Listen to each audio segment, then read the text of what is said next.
Hello, everybody. Welcome to Truth Proof. No intro today, simply because I'm going out as soon as I've finished this live stream. So I wanted to just cram as much in as I could, even if it's only losing 2 minutes. So I'll be going just before 8. So great to see everybody. Thanks for support. And as always, it is appreciated. And how are we all tonight? We're getting towards weekend, which has got to be good, hasn't it? And we'll be doing a few questions and answers tonight. Basically, just kind of hit me with whatever you want to talk about. And I'm not forced to know or have an answer for you, but we can kick some ideas about, can't we? I can see that Andrew Ross and Ghost Whisperer walking with the ghosts of Durham. If you've never been up that way and you want to go on a brilliant ghost walk, I'd suggest that you contact Andrew. But let's have a look at this. Do you think that what you've experienced and seen was totally by chance, or have you been targeted because of a precise reason? Well, I don't think I'm any special person at all, to be honest, Andy. I don't think any of us are. We're all going at the same place, and we all kind of come from same origins. So I don't know. Was it by chance? The things that happened to me in childhood, were the things happening in property next door and other side, and nobody's ever spoke about it? I really, really don't know. And it does strike me, though, I don't know what you guys think, that once you've been touched by the phenomena, once you've, even if by chance you've been driving along some lonely country road and you've seen a UFO and got a little bit up close and personal, once you've been touched by it, it seems that it stays with you, doesn't it? You never seem to shake the presence of whatever it is. Or is it that you know the reality of it, so your mind's opened that doorway up and you're going to see more? What do you think? And I am relying on questions tonight from you guys. As I say, I weren't going to do this, but I just love this interaction. One other thing as well, how would people think, because sometimes I find myself sat here and I'm not expecting people to be here at 4 a.m, but I've got a real sort of uneven sleep pattern. So sometimes I'll wake up at 3:30, 4 o'clock. I'll come out here and start doing a few bits. I've been thinking about just going live. I go on sometimes and I see Josh Turner from Paranormal Roundtable. Granted, he's in America. He's on and he's sort of talking away there, and I'll join in. And sometimes, I'll enjoy that. So what about just random live streams? How would you guys like that? Is it something that would appeal to you, or do you prefer we know it's going to happen at 7 o'clock, we know it's going to happen on Tuesday, and it's going to happen on Sunday? Because I'll try to stick to that. Sunday is going to be pretty much rigid framework. But before we jump into that, let's just move. I can do that.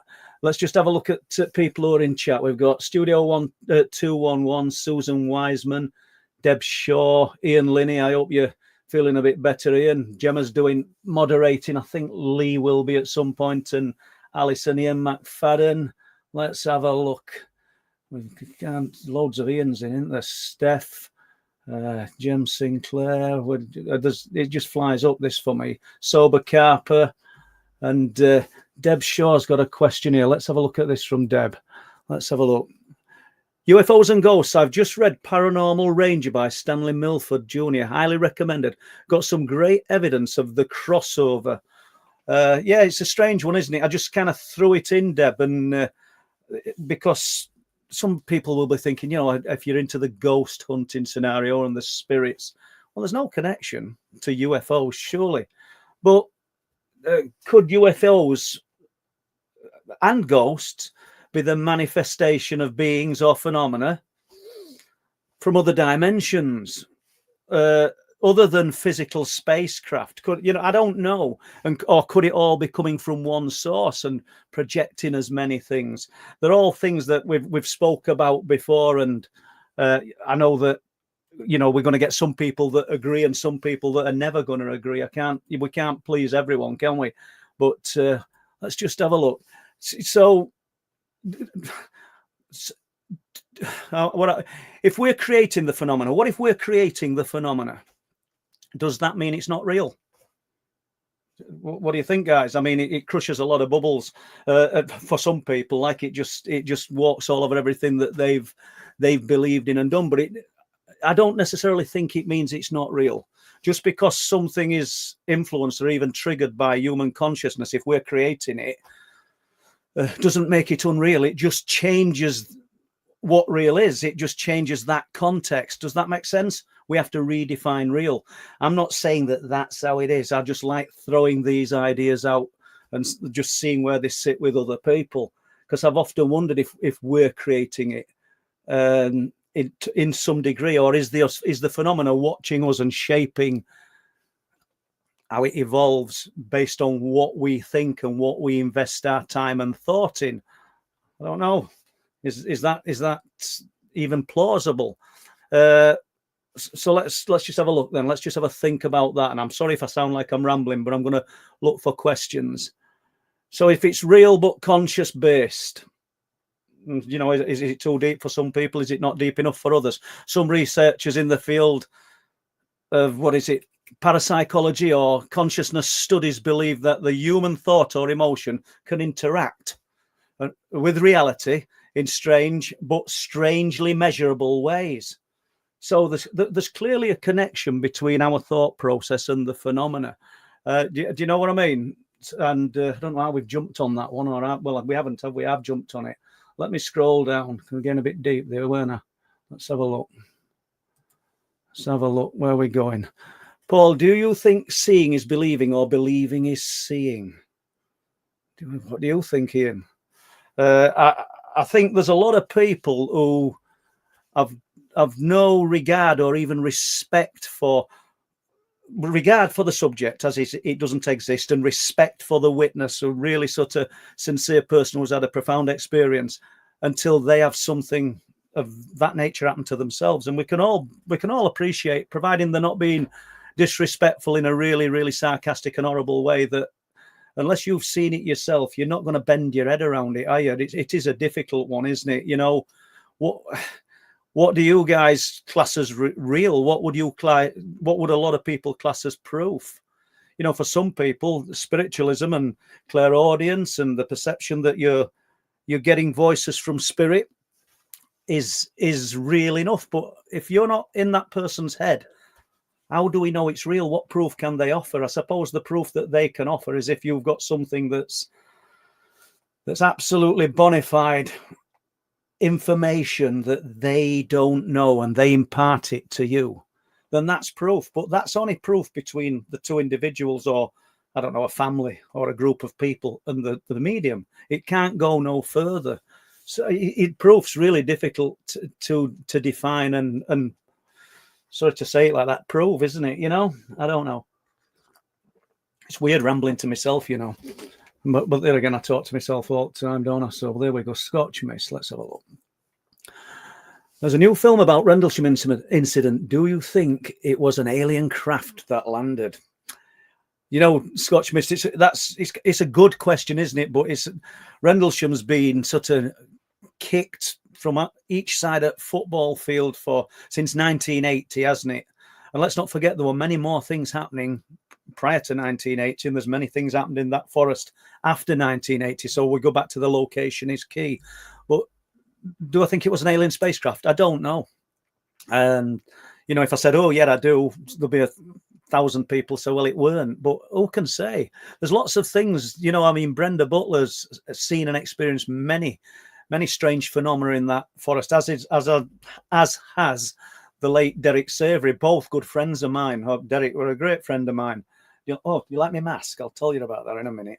I'm not going to wear it. So, you know, it's difficult, isn't it? I mean, Derek took photographs, and I've seen the photographs. It's interesting, and it almost looks like they're formed in mist. I know we're jumping away from the alien craft, but we'll try and return to it. I've seen the photographs, and in some of the photographs, you can see what looks like a tank in the trees, but it's just mist. It's just the shape. Is it pareidolia? I really don't know. I mean, Brenda's took lots of photographs, and I know she wouldn't mind me talking about that. I'd love to get Brenda on Truth Proof, but I know she's not been well. So I don't know, but would it be? Would it be impossible to suggest it were an alien craft? I think it could have been.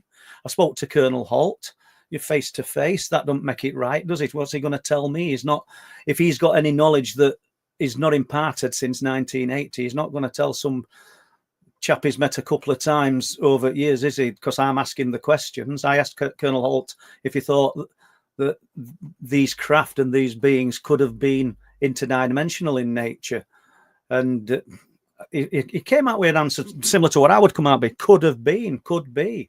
You know, unless he already knows and he's, I don't know, just bound by security reasons not to tell. Let me just show you this mask. Stupid, really, isn't it? If I can get it off with that. Look at that. What do you think? I went to a car boot this morning, early doors. God knows why I bought it. No idea, because it's not going on my head. You don't know where it's been, dear, but I couldn't resist it. So there you go. I do talk some crap sometimes, don't I? So he's showing us a mask. No, it's an old, I'm told it's an old pantomime mask. So, you know, when you kill children or when kids go to pantomimes and you see them running about on stage with their squirrel costumes on and what have you, well, that's one of them masks. So I'm told. So there you go. So let's just jump back before we try and look into another question to what I'm trying to get at, what I'm trying to put over. What if we're creating the phenomena? And I'm sure that anybody who's seen a UFO, maybe even landed or up close and personal, you've thought, well, I never created that. So let's just say in some instances, so, what if we're shaping what it is that we're seeing? You know, and then we hear about the spiritual medium aspect of it, and people from past lives claiming to have been Cleopatra or Henry VIII or some other notable figure from the past. And you think, well, why wouldn't you just be that old farm labourer or that bloke who used to work on a building site? Well, if we're creating the phenomena, these, just my theory, just kicking this about, if we're creating the phenomena, then notable people from the past would be thought about in a lot more detail than somebody that nobody knows. Does that make sense?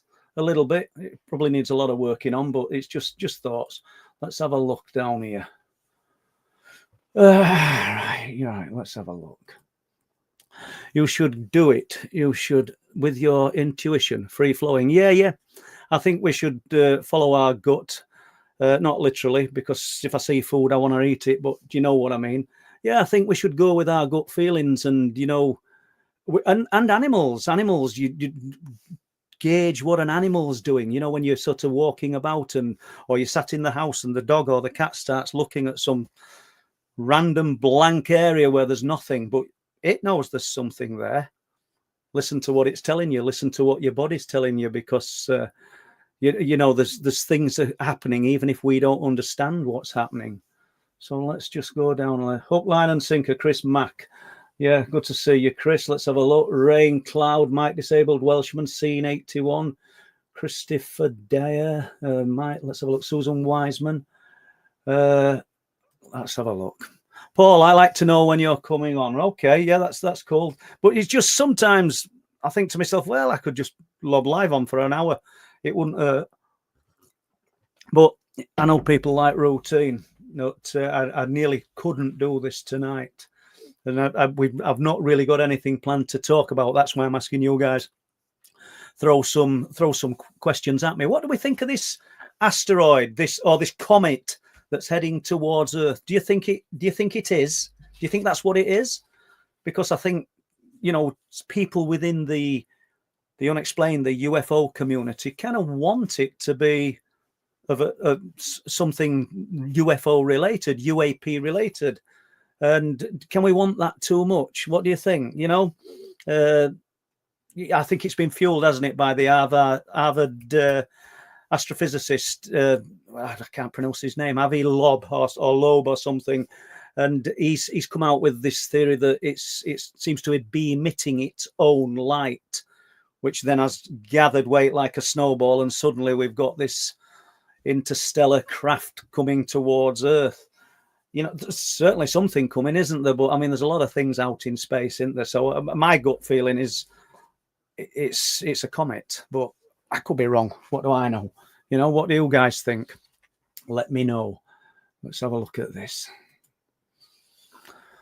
Let's have a look. I think it's not us who are creating the phenomena. I think it's been here forever. Yeah.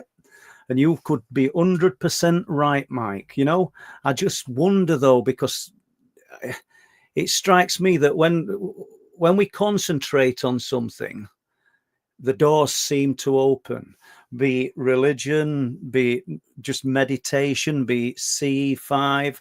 There's the definite human thought process involved, isn't there? There's the concentrated effort, because, you know, where we do a lot of research, if you like, where we spend a lot of time on those cliff tops, it's a nature reserve. There's people up there with cameras not looking for anything to do with unexplained phenomena, and they're up there 365 days a year, you know, a bit sparsely in winter. And yet you've seen some of the things that we've managed to film. Obviously there's nobody up there in the night except us, but you never see anybody hardly. But you'd think to yourself, why aren't these people capturing the phenomena? Well, I know for a fact that some of them are, and some of them have, but they've got brilliant lenses on the cameras, and I love the day when somebody comes and they've captured something incredible and they want to show me.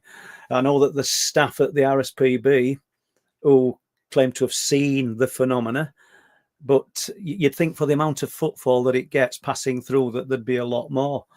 So is that because they're not looking for it? Is that because they're not concentrating on it? What would the reasons be? Because ghost hunters see ghosts, UFO researchers see UFOs, cryptid hunters claim to see cryptids and hear the strange sounds that these things make. And why is that? Why would that be when a hunter can go into a forest for 30 years and never encounter anything? And well, one fateful day he might, but for the most part, they don't. So Mike, the disabled Welshman, I think I do not think it's us who are creating the phenomenon. It's been here forever. Yeah, you know, I don't think there's a right or a wrong answer, Mike. And or you might be saying, yeah, there is. You're wrong, Paul, which is fair, because I really don't know. I just know that when we look at the phenomena, it looks back at us. You know, when we're up on those cliff tops, we're definitely not imagining. It's not pareidolia. We're not imagining some of the things that are happening. You know, hopefully I'll try and get this for Sunday. Ian, who's in chat's had an operation done on his knee, so he didn't come up on Monday. We were up on those cliff tops. There were me, Pete, I think Jeremy came up. I can't remember. Oh, Mark. And during conversation, Mark must have asked about Ian, how he were doing, and I said, and we've got these cameras running all the time. We can't quite cover a full 360, but we've got them because of field of view, but we've got them running all the time. And I'd got one facing down towards Filey. And Mark asked the question, you know, how's he doing? I said, oh, he's okay. I said, he's had the op done today, and all being well, everything will be okay. And he's picking up the audio. Now, Jack said, oh, there we go, Jack were with us, weren't he? Jack said, I've just seen a flash of light, which were odd because it was just as I've said, he's doing okay. Is that pure coincidence? Is it connected to Ian or what we've spoken about? So I looked at the footage afterwards, and sure enough, it's like imagine that whiteboard behind me. Imagine that side of it. A band of light just comes down. You can't mistake it. It's not like a vivid white band of light in the darkness, but it's there. It just comes down and gone. Just as those words were spoken, everything will be okay. And on cue, Jack goes, I've just seen a flash of light. Luckily, we got them cameras rolling. What does it tell us? It's not the smoking gun of ufology, is it? It's not the holy grail of the proof of unexplained phenomena. But is there an interaction there of some kind, or are we just imagining everything? I sort of wandered down the cliff tops and sort of I just had a little bit of 10-20 minutes on my own. Whilst I'm down there, Pete and Jack said they heard me shout behind them. They know where I'd gone, and and just a word, but they said it sounded like my voice. And there's nobody there. There's just nobody there. You know, Chris Max in chat now, and I'm not. Chris is not coming on channel, so it's not. He'll not be embarrassed that I'm saying this. But Chris went up there with his friend Darren. Darren saw the pyramid of light come out of the ground. Darren's no interest in this subject whatsoever. He only went to support his what is his best friend, and he didn't want Chris going up there on his own because Chris weren't with us at the time. And what's happened now? Darren's kind of hooked on this subject. Because the door's opened for him. He's seen something he can't explain, and that's what happens to so many people. Let's have a quick look. I'm really hopeful that there's a few questions here. So let's have a look. So we've got Jane. Right. Ever since I saw the UFO in 1978, it has never left my mind. Maybe I was fortunate to have experienced a craft so close. Yeah. And there you go, Jane. And that's why you're here tonight. And sort of, I won't say looking for answers, because we're all doing that. But it's a little bit of comfort, isn't it? Knowing that you're in hopefully a safe place. And you can talk about these things. Incidentally, Jane and George and Mark, a brother, have been up onto Clifftops, and I hope you managed to get up this year. I were really lovely people, but I were really impressed with Mark, and the spiritual medium side of things doesn't really interest me as much as, say, the lights in the sky, the UFOs. But Mark never made any boast that he were a medium.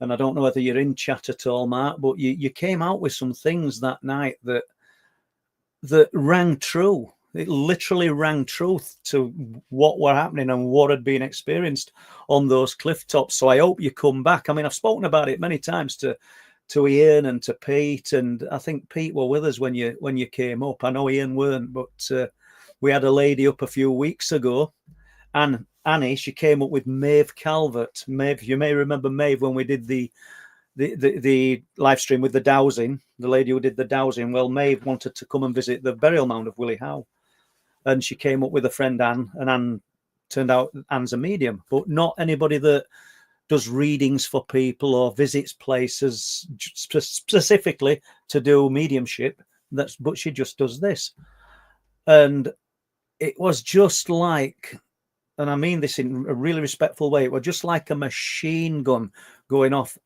just an unstoppable amount of words coming out of her mouth about things that I just don't know how she could have known about some of the things that she was telling me, Ian, Pete, on the cliff tops. It's really interesting. So what are these people getting? Are we all being fooled? In some instances, I think we might be. But in some instances, I think we've got very genuine people out there. And I do think that Annie was one of them, and Mark, and we've had other people up there, and you'll know, I'm not talking about them, am I? But for those people, I really thought that they were onto something. But how are they getting those messages? What is it? Is it it is a unique ability, a gift? Is it a gift? Or is it something? Are we underestimating the power of the human mind and the ability that we have to actually tap into thoughts and emotions that have been left behind? Could it be that? I guess I'm throwing questions out there and asking you guys, because I've got no idea. All I know is that in some ways this phenomenon sort of works in absolutely incredible ways. Let's just go down here. All right, let's have a look. Dragonborn. Hi, Dragonborn. Good to see you as well. I prefer set evenings, Paul. Okay. Well, I hope I don't upset anybody, because I might just do a random live stream. At least it's a little bit of content for you guys. If anything, sometimes I get these crazy thoughts in my head, and I like want to talk about them, and just sort of throw things out there and see how they sit with people. So, okay, is reality more interactive than we think? So obviously we're here to talk about unexplained phenomena. So the phenomena, is it a two-way street? And not just us observing something strange, but something strange reacting to our observation. It's just flipping things about a bit. I don't know. I sort of lay there. These are the comforts of madness. I sort of lay there thinking about these things, and I never get an answer to what I'm thinking. Let's try this. Right, Stargaze Eternal. I think we are spirit consciousness manifesting on this physical plane of Earth. Yeah. I don't know. Could be. What about reincarnation? What do they call it? What's the word for it? There's a word for it. I can't think. Apart from reincarnation, there is another word. But do we come back? Do we relive and perfect until with sort of the perfect spiritual being that we can be, and then leave the earth? I don't know. What do people think about reincarnation? Let's have a look. I like it. We've got a few questions. Welsh Rebel, Lee Prendergast, Moon Dog. I need to make an apology as well, because I saw Jeremy in chat other week, and Jeremy comes on Clifftops with us, and I said, "Oh, there's Jeremy there. I don't like him," which were a joke, and it were a wrong Jeremy. But I'm sure people realised it weren't meant as anything bad. Let's just do this. But Welsh Rebel, I would prefer to have a set weekday purely because I'm not online so much. Yeah, okay. You can see I'm not reading these questions, Welsh. So, but it's good. I'm getting an idea. Let's have a look. Jane. Oh Christ, another one. I just got it. Yeah. I'm happy to be up at, but if I can't sleep, I'm happy to be up at 3. I was stood this morning at 3:30. Looking into the back garden. Don't ask me.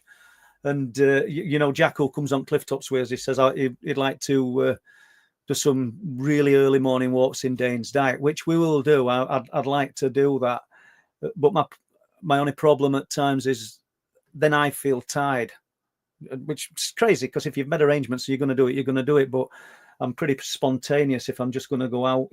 Right, Dave Barker. Let's have a look. Maybe chemicals in our brain, that get activated in certain conditions that enables us to see these things. I would agree, Dave, and a lot of the feelings that we get as well, when we perceive this lower silence or the fear. Let's stick with the fear. When people just get this fear that literally drops on them, and it's like nothing else. And you hear soldiers who've been in war zones, and they've got proper PTSD from being in war zones, then talk about experiencing this kind of fear and saying it's off the scale of anything they've ever experienced. But what if that, Dave, similar to what you're saying, is something triggering? Obviously there's chemicals being triggered to create the fear, but what if it's some kind of phenomena, even unknowingly, that's just triggering those chemicals, triggering this fear mechanism within us?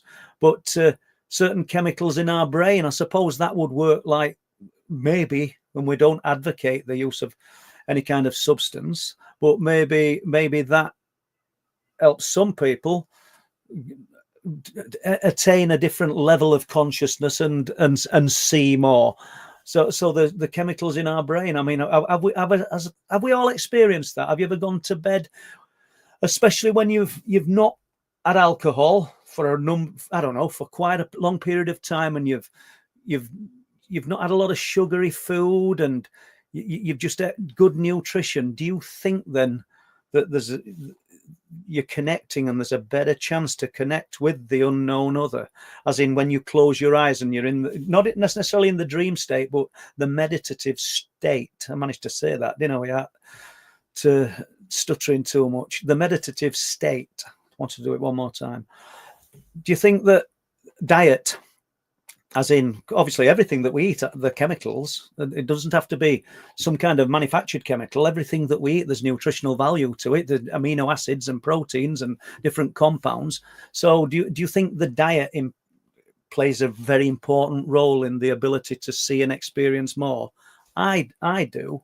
I really do. And I think that if you, and I'm my own worst enemy, because I like all the sugary foods, I don't mind alcohol. So the way I'm going, I'm never going to see out, am I? So let's go down a little bit. Let's have a look. Oh God, I keep doing these. I wish I'd not said this now, Mike. But Mel Suter and Mel were up on Clifftops with us. Hi everyone this evening. And Mel's been camping around the area for the last 2 weeks. He spent a few evenings up there with us, and Mel's had a few weird and interesting experiences. Well, two notable ones in his life. And if I could get Mel on and pin him down to not swearing, I'd get Mel on here to share these two experiences with you guys, because one of they're both very, very unnerving, but one of them must have been really, really frightening. So leave you guys with bated breath there. So we might get Mel on to talk about that if he would sometime. Let's have a look. I really hope when I'm scrolling down I see another question. So let's have a look. Stick it on the Bobster. Stick what on the Bobster? He's funny, isn't he? Honestly, but even little dog senses something. He senses the phenomena, which is a really, really strange thing for. He's only a toy dog. Let's face it. I talk about him like he's some kind of action man, but he ain't. I just get amusement from talking about him like that because I just love him so much. Let's have a look. Yeah, I'll put this up. What's he said? No, it isn't. No, it ain't. Look at that. Right. I think he'd wear it. Well, look at that mask is there. He's probably sat in that now. Anyway, let's do that. Let's have a look. Steve Collin. Paul, probably in Dane's Dyke, that mask wouldn't look out of place. Oh, yeah, well, you never know. Do you know? And we've got a few expeditions planned up and around Dane's Dyke in the next few weeks. You know, we're going to do some nighttime visits in the Dyke, so that should be quite interesting. I've done early mornings and what have you, and I've got to admit, you know, it's not really been that unsettling. There's some cottages that, as you go over the top of the road into Flamborough, there's some cottages, some stone and brick cottages that are let as Airbnbs. And a guy contacted me probably 2 years ago, and I'll not say his name. I can't remember whether he wanted his name used. And he'd been staying in one of those cottages. I can set name at cottage because that's in my head, but I'll better not. And he'd staying in with his wife and two teenage, I wouldn't say children, young adults.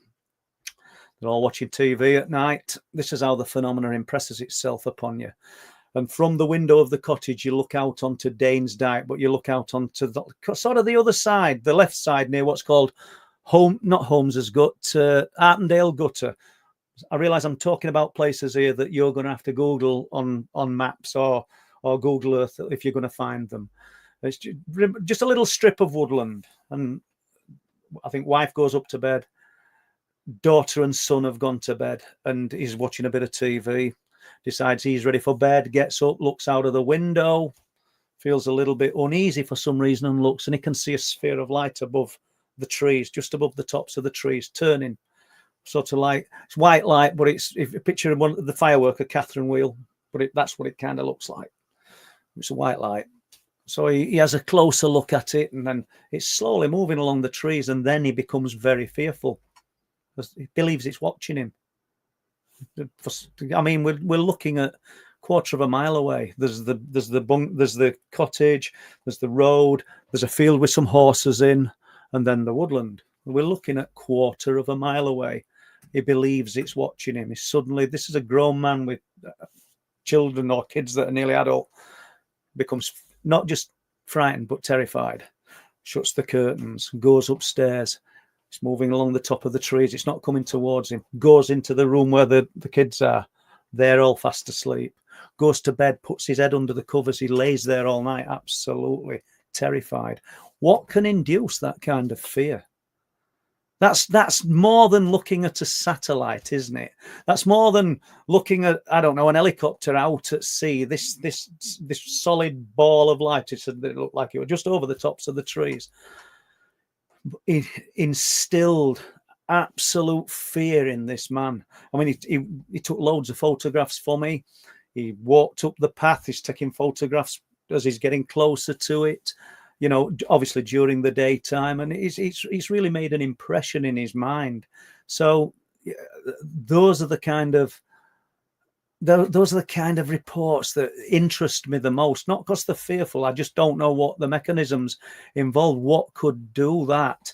I mean, it doesn't strike me as he'd been a particularly jumpy kind of man before that. Let's have a look here. We've got this mask again. I wish I'd never shown you it now. Put the mask on the Bobster and let him rip. Yeah. Oh, yeah, he'd love it. He'd love the mask on. He's just... I like that painting as well, the sober carper. It's great painting. Yeah, he likes everything. He's everything. He's progressed now because he used to hunt mice, but now he goes for squirrels. But I think he could probably take a deer on now, in his head, in his own head, and in my head. We know he couldn't. But yeah, he's a funny little character, and I enjoy walking about with him. I think everybody who's got animals, and you just get loads of pleasure from them, don't you? Let's have a look. Paul rambling as I do. I hope this is a good question. Let's have a look. Bruce Bogtrotter. Paranormal exists on the edge. That's why it does the little and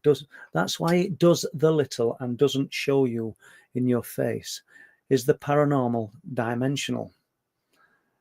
I don't know, Bruce. It could be, and for some people, though, it does show you in your face, doesn't it? I think the thing it does, Bruce, is it shows people, but it leaves nothing. But it leaves a massive impression, so much so it's almost tattooed in your brain. You can't forget about it when you've had an up close and personal encounter or experience.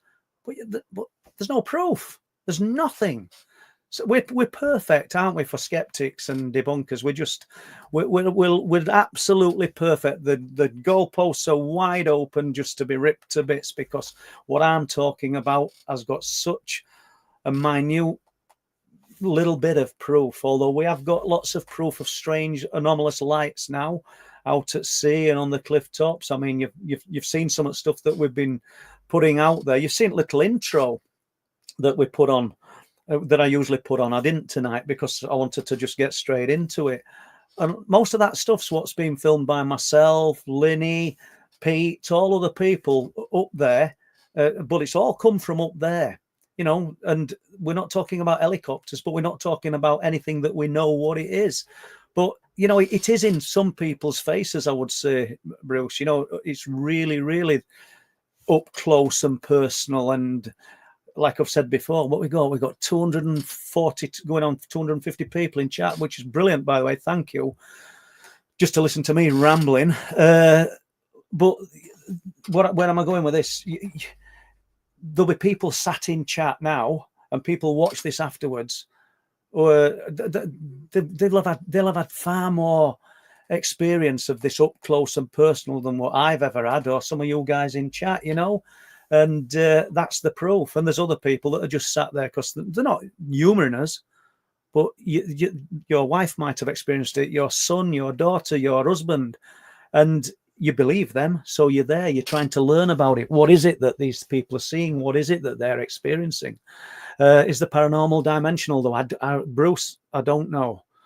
I've only just noticed your thumbnail. Yeah, it's very fitting, isn't it? Yeah, excellent. Let's have a look. Art Bell. Thanks for replying to the email I sent a few weeks pics, Paul. Okay, Art Bell. Let's have a look. That's Ian McFadden. Paul, do you think animals use their senses or a sixth sense? The comet is just a comet. Yeah, I think the comet's just a comet, Ian. I guess, we're kind of open to, we'll look at animals in a minute, but we're kind of open to the idea that the comet could be something else, because now we've got this Harvard professor saying that it seems to be self-illuminating, and there's something not quite right about that. But look at the things that within science that have been said not to be possible over the years. Of just about everything that they've said is not possible has happened or is possible. So it is possible. I've said possible a lot of times now, that we're just looking at some celestial body that's heading towards Earth, and we've just not seen anything like it before. But let's just play with the idea. What if it was some kind of alien craft, some kind of alien presence there? Do you think it would be for the good of mankind? And I think I threw it into the questions at the beginning of this. Do you think we should be putting our blueprint, our DNA blueprint, out into space? With the science is already saying, science used to say that there's nothing out there. We're the only things that exist. But now, full circle, it could be potentially teeming with life. And we're just sending a blueprint out there of the composition of the human body and everything else, and we could be primed for harvest. It might be an alien ship coming to harvest. Don't think it is, by the way. But who could say? These are all questions that one day we'll either know. When's it supposed to be coming, arriving, or passing? Is it 2027? I guess we'll know then. Right. Do you think animals use their senses or a sixth sense? I don't know. They clearly can see something at times that we can't see, and become aware of something, of things that are they seeing it? I'm saying that. Are they seeing the things, or are they actually just becoming aware of something? Is it aware of a presence? I don't know. But in some instances, these things are happening. I spoke to a lady today who is going to come on the live stream, lived on a farm all her life, just in the middle of the countryside, and deeply invested her time in nature and in animals. And she's caring for 2 owls, and they're in her room.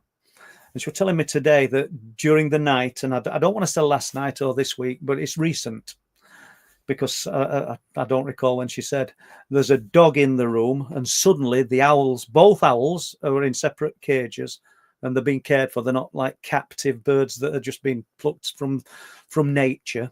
They've got injuries, but both owls became hyper alert and started sort of flapping, and the dog suddenly sat up in the room, aware of something outside. And there was and the lady's talking to me. This lady's going to talk to me about the strange cryptid type phenomena that she's experienced on the farm and in the woodland.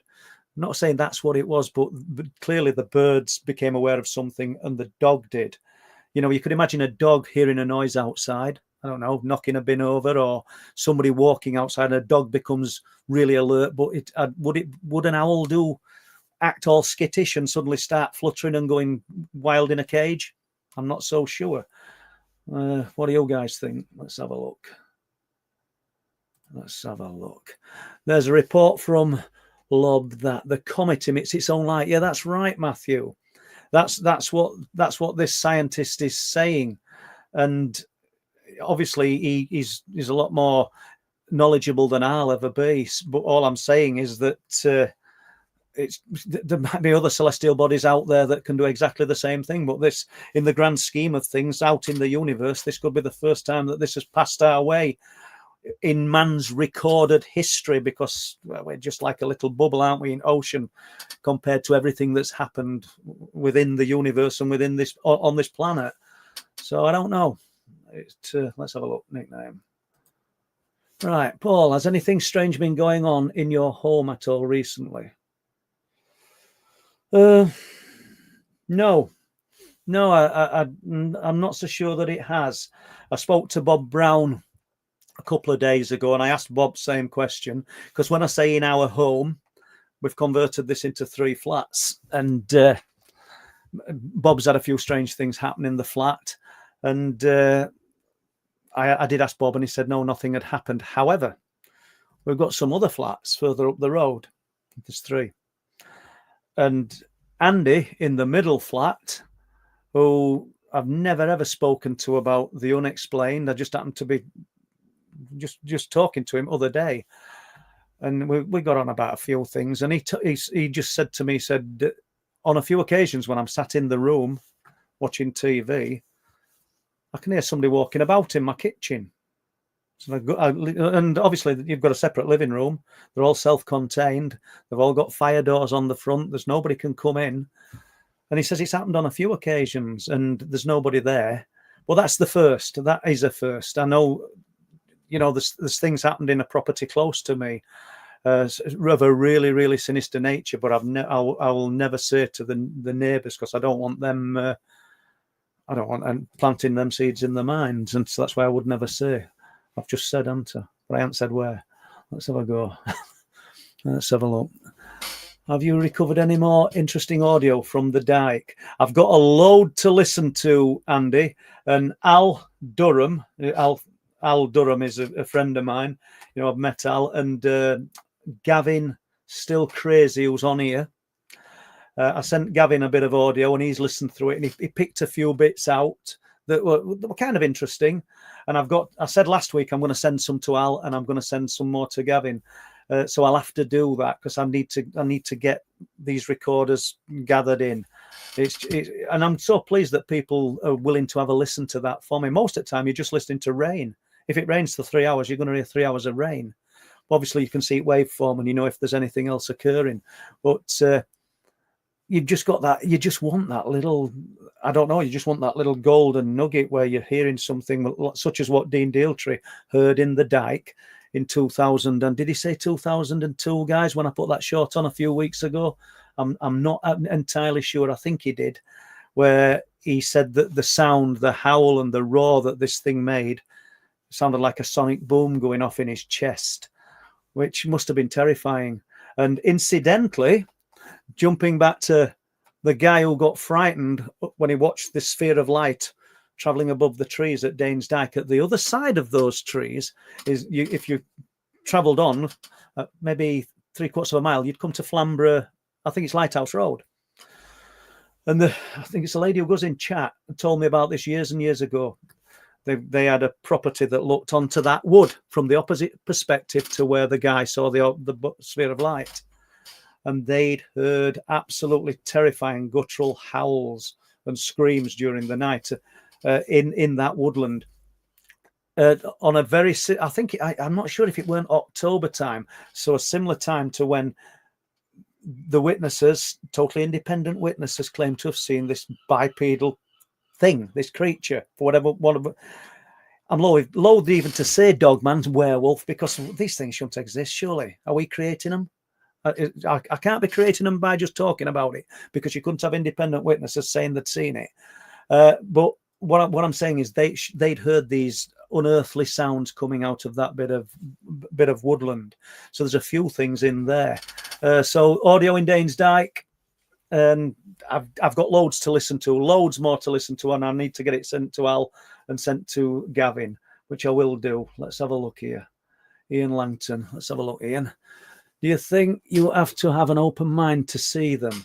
I'm skeptical. Well, it's good to be skeptical, Ian, innit, about it, but only because I've never seen anything. But I'm fascinated by it all. Well, do you know, Ian? I think you've probably got the best approach to it for somebody who's never seen anything, because you're not there going, "What a load of BS! I don't believe any of this." First of all, you'd get everybody's back up in this chat, because that'd be attitude that you'd be portraying, wouldn't it? But everybody can accept that, and you're fascinated by it. And what would be brilliant, Ian, is if you actually saw something now, or if something happened, and it might do. I mean, I don't know how old you are. You might have to wait another 20 years, 10 years. I've no idea. Or stranger things have happened. As I spoke a few months ago about a guy called Ian. And funnily enough, and he was a part-time fireman, and he worked at Bridlington Council as well as doing a part-time fireman's job. And it was Christmas time, and we went to their house and to a Christmas party. Got talking about Unexplained, asking me about it. Said I've never seen anything. I think I told people this only a few weeks ago. I've never seen anything. He says, I'm kind of interested, but take it or leave it. And then literally a few weeks later, because he only lived about 4 doors away from us, he contacted me. He says, I've seen one. I said, what do you mean you've seen one? He said he'd been on a course to York to do with Fire Brigade, stayed overnight, but got up extra early to set off to get back to Brid, because he was going to work his day job. And he got to a place called Garton on the Wolds, and you can see for miles when you're looking on Wolds, and there's nothing. There's only odd farms just dotted about. There's nothing there. So just before Garton, you've got a big stretch of nothingness, open fields and strips of woodland. And once again, similar to what the guy saw over Danes Dyke, he said there's a moon. Looks like a moon just over the top of the trees.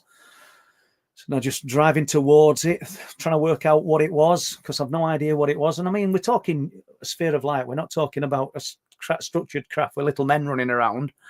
I said, but when he drew level with it, well, level with the field, it's just above the trees. It's still there. He drove off in the end. You know, he didn't stop, get out and walk across the field, but it weren't the moon. So he'd seen something highly unusual. Now, what that triggered, I don't mean I created it, but what that triggered due to talking about it, or was it pure coincidence? Who can say? But it's good to have an open mind and be skeptical. Why not? Because otherwise you will all get pulled in by a satellite going across the sky and think, well, an amazing night tonight. We saw about 50 UFOs, but they weren't. They were satellites, you know. Let's have a look. Thanks for questions, guys. I really appreciate it. Thanks for doing moderating, Gemma. Tony Dixon. I can't. I don't know if it's a question because I'm just scanning up for capital letters. Trees are green. You're spot on. Let's have a look. I think of the whole thing as a way humans can see, touch, smell, taste, and feel. A mole, or even a bat could not understand the power of sight. Yeah, but look at the other senses. I sometimes think the unknown is right in front of us. Yeah, absolutely. And do you know, it could be just a thought process away, Teresa. You know, as in just, I don't know, the right nutrition to set the chemical balance up within the brain to access these things, maybe. Or am I talking BS? I don't know. But it could be just a thought process away. You need concentrated thought, and we do seem to connect with the unknown otherly on a spiritual level. You know, I don't go to church. I don't practice religion, and I've got nothing derogatory to say against anybody that does.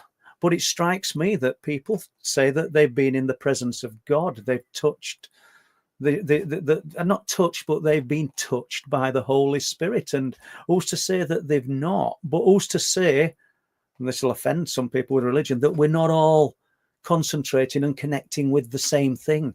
It's just got a different mask on for whatever purpose it needs to portray.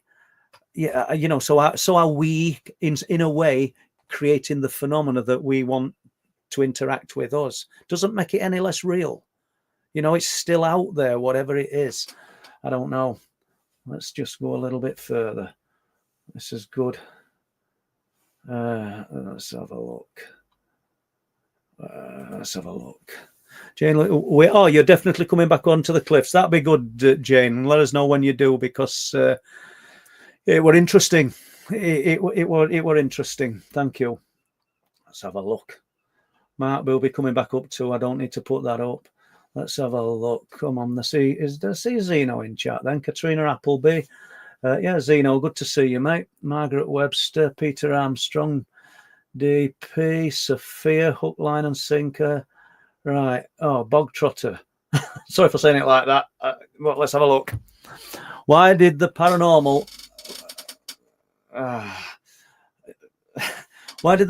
lift my shirt up?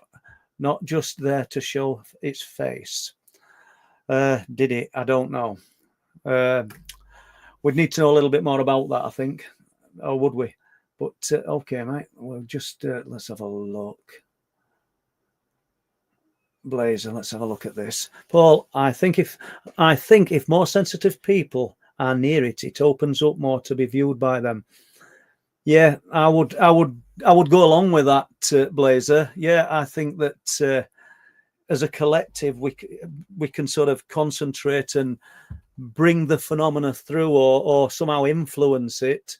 But what if, I've said this, a few times tonight, but what if we are creating the phenomena?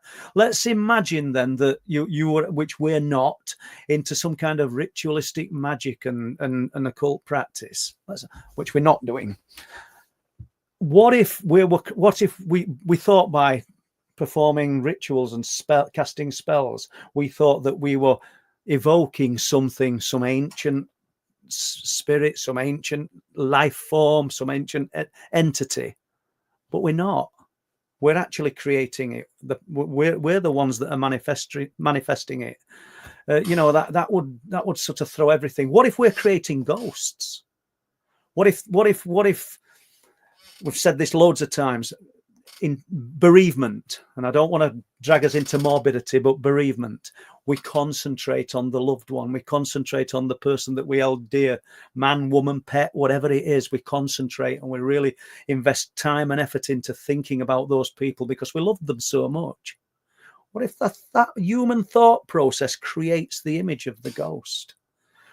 Saw this person at the end of the bed. I saw them in the garden. They were looking at me. Then they just faded away. What if we just underestimating the power of what's in here and we've created it? Now that's going to crush a lot of people who believe that there's something after this life, which there may well be.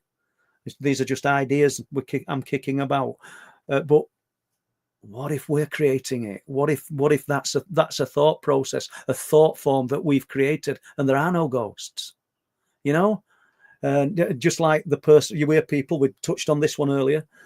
You know, this person's had another life, and he was Cleopatra in another life, or Henry VIII in another life. Why did they have to come back as kings and pharaohs?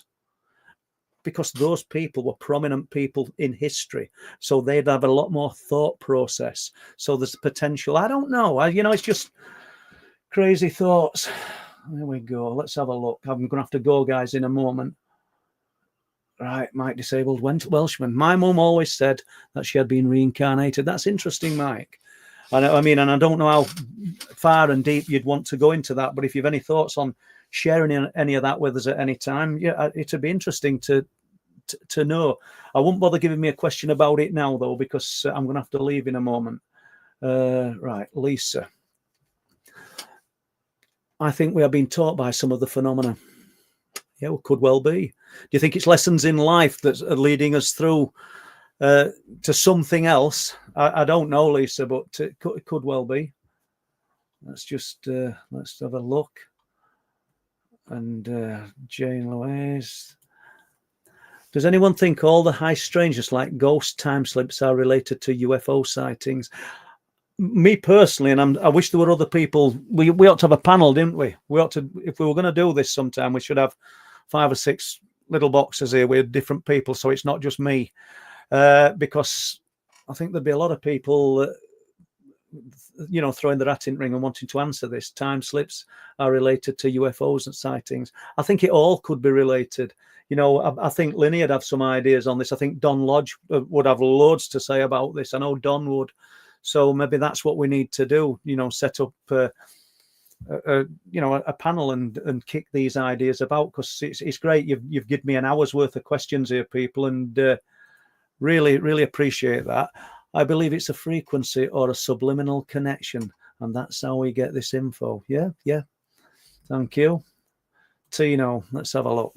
Paul, Steve Mira recommends abstinence from sugar before going on paranormal investigations to enable perception of the phenomena better. Yeah, and he's spot on, Tino. He really is. And, fasting, you hear other cultures fasting and experiencing things. So there's got to be something for this. And let's face it, everything in this life that we're all immersed in at the moment, unless you live in a cave and on water and bare essentials, everything, we're just saturated with everything. And I don't just mean from a nutritional point of view. We're saturated with everything: phones, TVs, everything's just there just to it's not there to distract our minds. It's just the pace of life. I mean, I wish I'd got another 50 years to live, but I haven't. But what I would like to say is I don't envy the teenagers and the youth of today, to be honest. I hear people saying, oh, look at what they've got everything, but life's so fast and stressful. It was brilliant when it weren't as fast. I sound old, don't I? But there you go. Let's have a look here. Come on. One of my old mates saw a UFO in the early 70s. When he was asked about it, when he was asked where did it land, he replied, in his head. Everybody laughed at him. It made sense to me because the experience never goes away.